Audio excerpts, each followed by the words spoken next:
Hello guys, ചെമ്പനീർ പൂവിന്റെ പുത്തൻ promo വിശേഷങ്ങളിലേക്ക് എല്ലാ കൂട്ടുകാർക്കും സ്വാഗതം. അങ്ങനെ നമ്മുടെ പുതിയ പ്രൊമോയില് നമ്മുടെ ചന്ദ്രമതി ഭയങ്കരമായിട്ടിട്ട് നമ്മുടെ രേവതീനെ കുത്തുവാക്കുകൾ കൊണ്ട് ഇങ്ങനെ മൂടുവാട്ടോ. വേറൊന്നുമല്ല, പലവർക്ക് അസൂയ കുശുമ്പ് കുന്നായ്മയൊക്കെ കൂടിക്കൂടി വരുവാ, കണ്ണ് കിട്ടാതെ നോക്കണേ ശ്രുതി എന്നൊക്കെ പറഞ്ഞിട്ട് ഇങ്ങനെ ഭയങ്കര വർത്താനമൊക്കെ ആട്ടോ. അപ്പൊ തന്നെ നമ്മുടെ രേവതി പറയുന്നുണ്ടേ, നല്ല നട്ടലുള്ള ആണുങ്ങൾ ഭാര്യ വീട്ടിൽ നിന്നും ഒന്നും പ്രതീക്ഷിക്കാറില്ല, ഭാര്യ വീട്ടിൽ നിന്നും ഒരു തരി കാശും മേടിക്കാറില്ല. അങ്ങനത്തെ അധ്വാനശീലമുള്ള ഒരു നല്ല നട്ടലുള്ള ഭർത്താവാണ് എൻ്റെ സച്ചിയേട്ടൻ എന്നൊക്കെ പറഞ്ഞ് നമ്മുടെ സച്ചിനെ അങ്ങോട്ട് പൊക്കി വിടുന്നുണ്ട്. സച്ചി ആണെങ്കിൽ അപ്പൊ തന്നെ കൈയടിക്കുന്നുണ്ട്. ആ രേവതി കൊള്ളാം കൊള്ളാം എന്നൊക്കെ പറഞ്ഞ് ഇങ്ങനെ കൈയടിക്കുന്നുണ്ട്.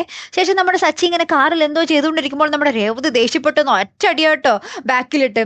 അപ്പൊ തന്നെ നമ്മുടെ സച്ചി എന്താ രേവതി എന്ന് ചോദിക്കുമ്പോൾ രേവതി പറയുന്നുണ്ടേ, നിങ്ങളോട് ഞാൻ പറഞ്ഞില്ലേ മറ്റുള്ളവരുടെ കാര്യത്തിൽ ഇടപെടാൻ നിൽക്കരുതെന്ന്, ഇപ്പൊ കിട്ടിയില്ലേ വയറ് നിറച്ച് എന്നൊക്കെ പറയുന്നുണ്ട്. അപ്പൊ നമ്മുടെ സച്ചി തമാശയ്ക്ക് പറയുന്നുണ്ട്, ചോദ്യങ്ങൾ ചോദിച്ചാലല്ലേ രേവതി സംശയം മാറും, ഇപ്പോഴല്ലേ ഉത്തരം കിട്ടൂ എന്നൊക്കെ ഇങ്ങനെ തമാശയ്ക്ക് പറയുന്നത്. രേവതി ഇങ്ങനെ ഒറ്റ ഇടിച്ചാലുണ്ടല്ലോ ഞാൻ എന്നൊക്കെ പറഞ്ഞിങ്ങനെ നമ്മുടെ സച്ചി ഇങ്ങനെ ഇടിക്കാൻ പോകുന്ന ഒരു ദൃശ്യങ്ങളും തന്നെയാട്ടോ നമുക്ക് കാണുവാൻ സാധിക്കുന്നത്. ഇപ്പൊ എന്തായാലും കാത്തിരുന്ന് തന്നെ കാണാട്ടോ. അടുത്തൊരു വീഡിയോ വരുന്നത് വരയ്ക്കും ഗുഡ് ബൈ.